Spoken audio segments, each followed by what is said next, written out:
Hello, I'm Holly and welcome to a new festive reading vlog. It is now Friday, December the 9th, which means that it is the beginning of the Magical Readathon festive edition. By the time this video goes up, it will have finished, I think, but the Magical Readathon is always going on, so you can dive into the Magical Readathon whenever you want, create a character. I will leave all the information in the description. G is incredible and I love this readathon. But in terms of how much I'm going to participate in this festive round, I'm going to be very chill because I do actually have a list of books that I want to get to before Christmas, and they don't necessarily fit all the prompts. The prompts are really genre prompts, and then if you read that genre, you can go into the other prompts. But after looking at all the books that I want to read, pretty much all of them are contemporary books. So I will just be at the Smith and Friends and Sons Arcane Goods and Such shop for the majority of this, because all the books I want to read are contemporaries. I'm not going to force myself to find books to fit the other prompts. I'm just going to have a festive, fun reading time. And I think that we should start with the list of books that I would like to get to. The first one I'm going to be reading is Stay Another Day by Juno Dawson. This one is a young adult contemporary, I believe, following these siblings, and on the front cover it says 4 sleeps till Christmas, 3 siblings, 1 big secret. I think this one does obviously have the festive vibes, but it also tackles some harder topics. It does say at the beginning that there is a warning for self-harm and eating disorders, so do be aware of that if you do want to pick this one up. I don't know what to expect. I do love family stories, siblings. I do have a sibling myself, and I'm just really intrigued to see what I think about this one. So that is the first book that I'm hoping to read in the next week or so. And then the last 3 books that I'm hoping to get to are all very short festive romance novellas. I don't really know too much about these. I just searched online for festive romances and the plots of these sounded really fun. I will probably tell you more about the plots when I actually read them, because I don't know exactly what these are about, but the ones on my radar are Mangoes and Mistletoe by Adriana Herrera, Stocking Stuffers by Erin McClellan, and then Collie Jolly by Lee Landry. And that one, it's got dogs in it, and I'm very excited to read that one. It just looks so sweet. All of them look a lot of fun. I think the Stocking Stuffers one is more erotic, so they're probably going to have varying levels of spice, romance. I don't know. I don't really know what to expect, but those ones were highly recommended. And I think that those are pretty much my reading plans. This weekend I do have some other festive plans. I want to do some baking, I want to do some crafting, I want to watch a Christmas movie with my mum. We do this thing, we started it last year, where we watch a Hallmark style Christmas movie, you know, the standard Christmas romances, and I've printed out these bingo boards and we can do a bingo. A lot of people do this. It's not something that I have created myself, but it is so much fun just to see the tropes and to watch the cheesy holiday films. My mum loves them, I love them, and I'm hoping to do that as well. And of course I will take you along for this journey. I hope that you enjoy this video. I think this one is coming out right before Christmas. This might be my last video before Christmas, so if you do celebrate Christmas, I hope you have a great Christmas and you get everything that you want and it isn't too stressful and no one falls out. But let's get into the vlog.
am fully channeling the Grinch today. I absolutely love this jumper and I thought it was perfect for a Christmas vlog. And it is actually Tuesday the 13th of December, so I haven't spoken to you in quite a few days, but I have managed to finish a book, and that is Stay Another Day by Juno Dawson. This is the first book that I have read from this author, and again, this one was absolutely perfect for the Christmas season. It gave me all of the Christmassy feels, but this one was also a little bit more intense than a lot of the Christmas media I consume, books, films, because this actually is looking at eating disorders, the impact that can have on a family. There is incredibly messy sibling drama and relationship drama, and there's stuff going on with the parents and their relationship, but it was just so wholesome in a way. Like, yes, it was dealing with these darker topics, but there was a whole little bit on Christmas Day, because you are leading up to Christmas and then there are a few days after Christmas. But on Christmas Day, there was just this like moment of peace, and it just is exactly like almost my Christmas experiences and my relationship with my family I could see in this book. But also the drama in this book. As I said, there are these really messy relationships, and they are so messy, and I was completely captivated by the story. I just wanted to keep reading on and turn the page and find out what was going to happen. There were some really cute romantic moments. There were also some really sexy romantic moments. Even though this one is categorised and sold as a young adult, I will say it is definitely leaning on the more new adult side, I would say, because there is sexual content in this, there is mention of drug use, alcohol use, so do be aware if you are going to go into this one that it is definitely more for 18-year-olds than 12-year-olds. This one is also written in three perspectives, so you are following the three perspectives of the siblings. The youngest one is Willow. She is the one who is struggling with her eating disorder, and Christmas is a really challenging time of the year for her. And then you also have the perspectives of both of the twins, who are 19. You have Fern and then you have Rowan. And Fern is at university in London, and Rowan is trying to pursue an acting career in Bristol, I believe. And the perspectives were so dramatically different, and I think that is quite a skill to write three different perspectives and not make them all sound the same. They all had a very distinct voice, very distinct characteristics. This one is also super diverse, as you would expect from a book by Juno Dawson. There was a non-binary character, there were gay characters, bi characters, there was obviously discussions of mental illness in this. It was just exactly what I wanted at Christmas. I did only rate it 4.5 rather than a 5, which I think was just because the ending, even though I shed a couple of tears, I was expecting this, I don't know, a more emotional ending, if that makes sense. It was very sweet at the end, and I did enjoy how this book ended, but it didn't completely destroy me. And I think to be a 5-star book, I have to have like a really strong emotional reaction to a book. And unfortunately, in this case, I just didn't. I still enjoyed it. It was still a 4.5. I still thoroughly enjoyed my entire reading experience, and I would definitely recommend this for Christmas time. I know by the time that this video goes up, there might not be enough time to fit in another Christmas book, but maybe for next year. I heard about this one last year, wrote a note, and now I've read it, and it was perfect for Christmas.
Hello, it is about 3:30 on Thursday the 15th of December, and I thought that it was time to give you a little bit of an update. Today and tomorrow are pretty much free for me. I don't have anything planned, so I thought why not just try and read as many short Christmas romances as I can. And today I have already started and finished one, and that was Colly Jolly by Lee Landry.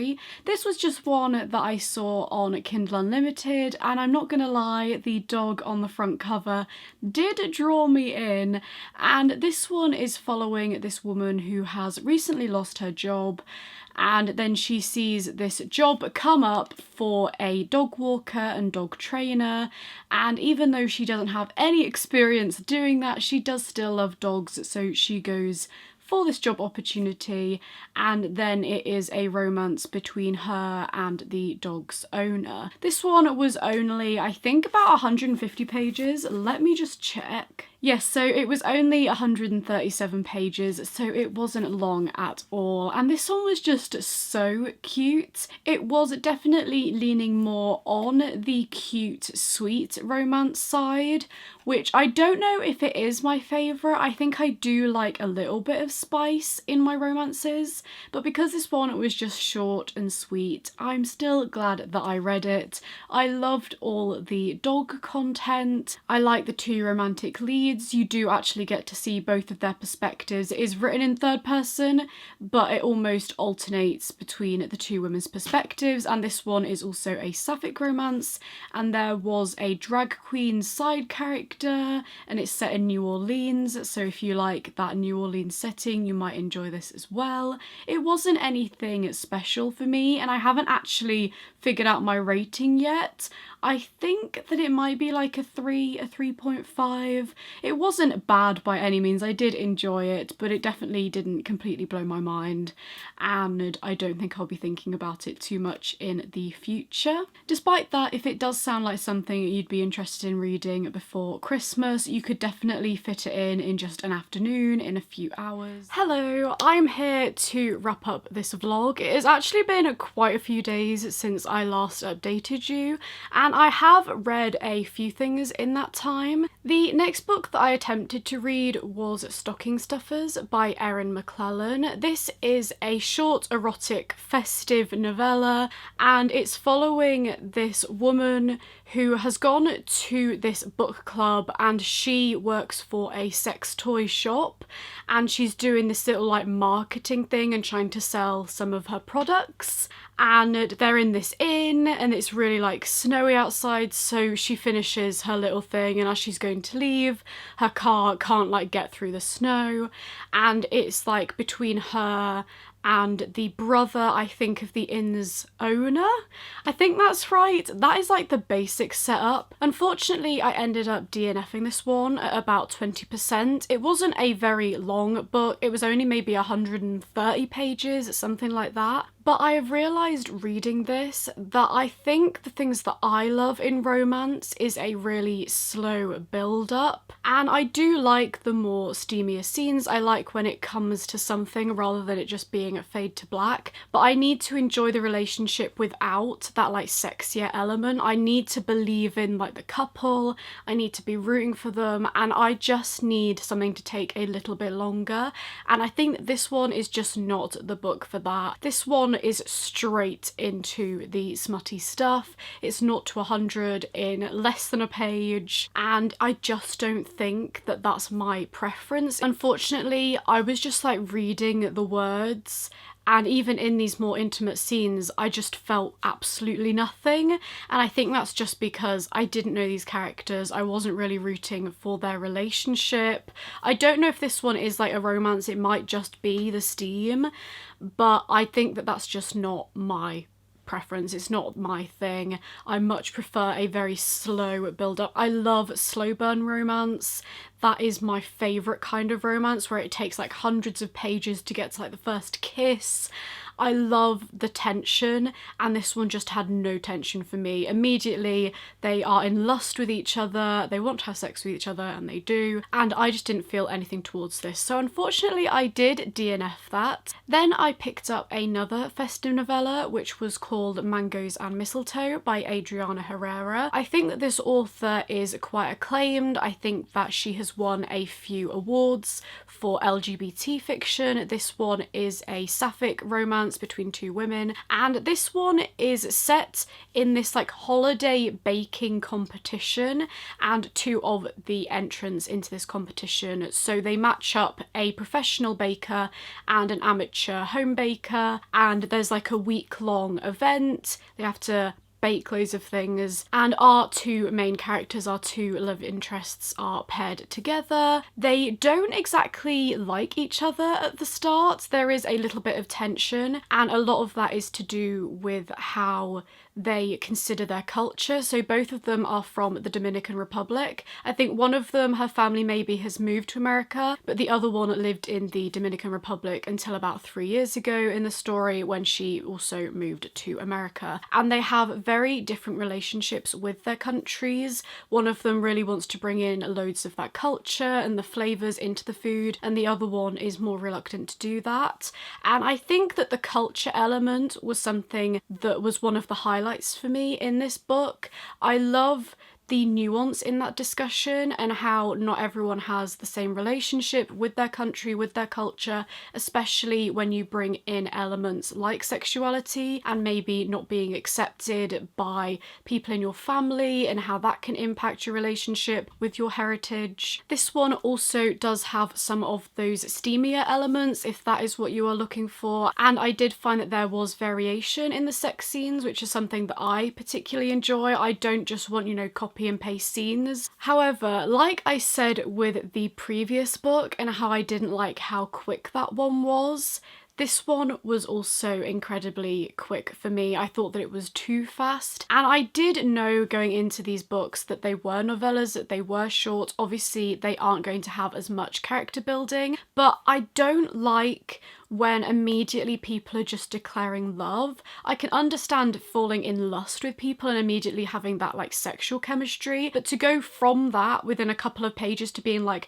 I want to be with you forever, I'll give up my whole life, I'll do all of this, I'll leave everything behind so I can be with you, I just don't find that very believable. And this one was also kind of in two perspectives, both first person perspectives from both of our love interests. And because they weren't distinct enough in the writing style or the way that they speak, I got very confused, and there were so many times where I was like, oh, actually we're in the other person's perspective, and I wish that maybe it had just stuck to one of the women and you'd still have had the exact same story but just from one person's perspective. I think the main issue I had with this book is that where were the Christmassy vibes? It is set in the Christmas time, in the lead up to Christmas, and it is the holiday baking show, so some of the challenges are Christmas related, but there were like no Christmassy scenes, there was no snowy scenes, there was no exploring like Christmas markets or Christmas villages.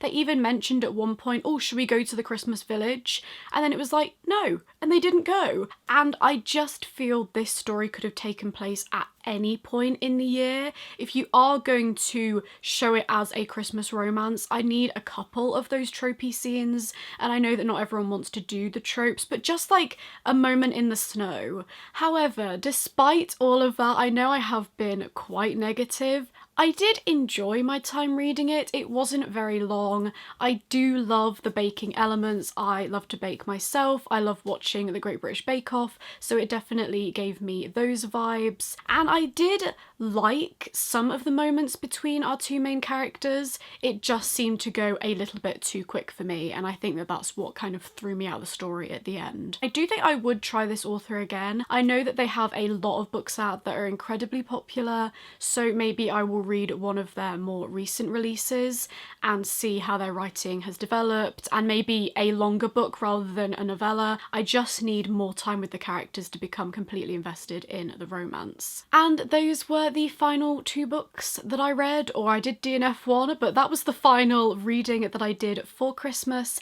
It is now the 21st, I think, of December, and I think that I'm done with my Christmassy reads. And that means that it is the end of this vlog. I hope that you have enjoyed this festive vlog and my previous one if you watched that one too. I have loved making them, and I love just getting fully invested in this season. I have watched so many Christmas films, I've baked, I've read loads of Christmassy books that have given me all the feels, and that's it really, that's all I have to say. So thank you for watching this video, I hope that you enjoyed, and to everyone out there, stay curious.